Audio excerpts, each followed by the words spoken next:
Telangana board کے 10ویں جماعت کی کتاب جس کا حصے دوم در یتیم ہے، اس کا پہلا چیپٹر ہے پاک باز عبداللہ۔ حضرت عبداللہ کے ایک چھوڑ 10 بیٹے تھے۔ حضرت عبداللہ نے ان زمزم کے کنویں کو ڈھونڈ نکالا تھا جس کو عبداللہ بن حارث جرہمی نے بند کر دیا تھا۔ جب وہ ڈھونڈ کر نکالے اور اس کی کھدائی کی تو اس وقت آپ نے منت مانی تھی کہ آپ کو صرف ایک ہی بیٹا تھا اس وقت میں جس کا نام حارث تھا۔ جب انہوں نے اللہ سے منت مانی تھی کہ اگر اللہ تعالیٰ مجھ کو 10 بیٹے دیں گے تو میں ایک بیٹے کو اللہ کے راستے میں قربان کروں گا، اور اللہ کا کرنا ایسا ہوا کہ آپ کو پورے 10 بیٹے ہوئے اور 10 کے 10 بیٹے جوان ہو گئے۔ تو اللہ تعالیٰ کی طرف سے آپ کو خواب میں پوچھا گیا کہ آپ نے جو منت مانگی تھی اس کو پوری کرو۔ تو اس کو پوری کرنے کے لیے انہوں نے اپنے پورے بیٹوں کو بلایا اور کہا کہ میں نے منت مانگی تھی ہے نا، اب وہ منت کو پورا کرنے کا وقت آ گیا۔ تو 10 کے 10 بیٹوں نے کہا کہ آپ اپنی منت پوری کریں۔ جب ان کے ناموں کا قرعہ ڈالا گیا تو حضرت عبداللہ کے نام کا قرعہ نکلا، اور عبداللہ کیسے تھے؟ ایک دم وجیح شکیل، یعنی بہت ہی خوبصورت تھے ہے نا۔ جب ان کے نام کا قرعہ نکلا تو حضرت عبداللہ کو ذبح کرنے کے لیے باپ نے چھری کو سنبھال لیا ہے نا۔ ابو لہب جو حضرت عبداللہ کا بھائی تھا، اس کا چہرہ بھی کیا تھا؟ سرخ تھا، مگر انگارے کی طرح لال بھبو کا، جس کو دیکھ کر طبیعت میں انس یعنی محبت نہیں ہوتی تھی بلکہ الٹی وحشت ہوتی تھی۔ لیکن اس کے برخلاف حضرت عبداللہ کی صورت میں بلا کی جاذبیت اور دلکشی تھی۔ ان کی پیشانی میں ایک عجیب چمک تھی جو قریش کے کسی بھی نوجوان کی پیشانی میں نظر نہیں آتی۔ ایک دن دوپہر کے وقت ایک قریشی چرواہا گھر بھاگا ہوا آیا اور اپنے گھر والوں سے کہنے لگا کہ میں نے ایک عجیب بات دیکھی ہے۔ ابھی تھوڑی دیر پہلے جب میں بکریاں چرا رہا تھا تو عبد المطلب کا بیٹا عبداللہ ہمارے قریب سے گزرا۔ سخت دھوپ پڑ رہی تھی اور مطلع بالکل صاف تھا۔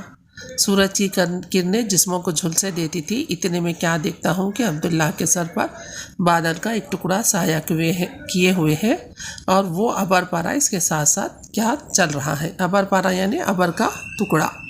عبد المناف کے گھر میں شکار کا گوشت آیا۔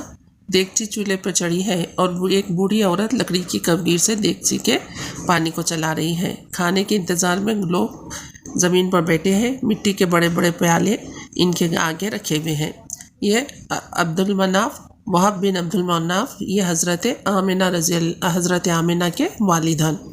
تو یہاں پر کیا ہے؟ حضرت عبداللہ اور حضرت آمنہ کی شادی کی بات چل رہی ہے نا۔ تو کوئی ادھیڑ عمر کا عورت یعنی پوچھنے لگا کہ آپ نے عبد المناف کے یہاں کیا جواب بھجوایا؟ تو عبد المناف کہنے لگے کہ میں تو بالکل رضامند ہوں، بس ذرا 1-2 دن میں میرے چچا نخلا یعنی وہ نخلا بولتے ہیں ایسی جگہ کو جہاں پر ایسی جگہ جہاں پر پانی رہتے ریگستان میں، مشورہ کر لوں اور اس کے بعد میں ان کو جواب دوں گا۔ میں کہتا ہوں کہ یہ نیک کام میں دیر کرنا مناسب نہیں۔ عبد المناف کے بیٹے عبداللہ کے لیے مکے میں لڑکیوں کی کوئی کمی نہیں۔ لوگ تمنائیں کر رہے ہیں کہ کیسے ہماری لڑکی کا رشتہ عبداللہ سے ہو جائے۔ عبداللہ جیسا لڑکا چراغ لے کر ڈھونڈنے سے بھی نہیں ملے گا۔ اس کا گھرانہ قریش کا سب سے محترم گھرانہ ہے۔ اس کے باپ عبد المطلب سید القریش ہے نا۔ عبد المطلب کو سید القریش کہا جاتا تھا، جنہوں نے چاہ زمزم یعنی چاہ بولتے کس کو؟ کنویں کو، زمزم کے کنویں کو، جس کو عمرو بن حارث جرہمی، یہ سوال ہمیشہ پوچھا جاتا کہ چاہ زمزم کو کس نے بند کیا تھا؟ تو وہ کس کا نام؟ اس کا نام تھا عمرو بن حارث جرہمی نے اس کو کیا کر دیا تھا؟ بند کر دیا تھا، اور حضرت عبد المطلب نے اس کو کھول کر کھودوایا اور اس کو کھول کر نکالا، اس لیے آپ کو سید القریش کہا جاتا تھا۔ کسی کو بھی یاد نہ رہا تھا، یہاں تک کہ اس کا نام بھی بھول گئے تھے لوگ۔ عبد المطلب نے اپنے بیٹے حارث کے ساتھ اس کو کھود کر نکالا تھا، تو اس لیے ہے نا لوگ چاہ رہے تھے کہ اپنی بیٹی کا نکاح کس سے کرے؟ حضرت عبداللہ سے کرے۔ حضرت عبداللہ اور حضرت آمنہ کی بات طے ہو گئی۔ عبد المطلب کے یہاں جواب بھجوا دیا گیا کہ ہمیں یہ رشتہ منظور ہے۔ دونوں طرف خوشی ہونے لگی۔ حضرت عبداللہ باپ کے چہیتے بیٹے تھے اور آپ کا نام زبیبی کہلاتا تھا، جس کی شرافت کے اور نیکوکاری کی قسم قریش کے لوگ کھاتے تھے۔ اسی طرح بی بی آمنہ بھی عبد بن وہاب کی گھرانے کی چشم و چراغ تھی، اور عفت و حیا یعنی پاکیزگی کا کیا ہے نمونہ تھی وہ۔ عرب کی عورتیں ہمیشہ میلوں میں بے حیائی کے ساتھ بے باکی کے ساتھ پھرتی تھیں، لیکن کبھی بھی بی بی آمنہ نے انہیں گھر کے باہر قدم نہیں نکالا اور وہ کبھی بھی اس طرح کے میلوں میں نہیں جایا کرتی، ایک حیا کا نمونہ تھی اور سارے لوگوں سے ایک دم جدا اور کیا تھی، منفرد تھی، منفرد یعنی الگ تھی۔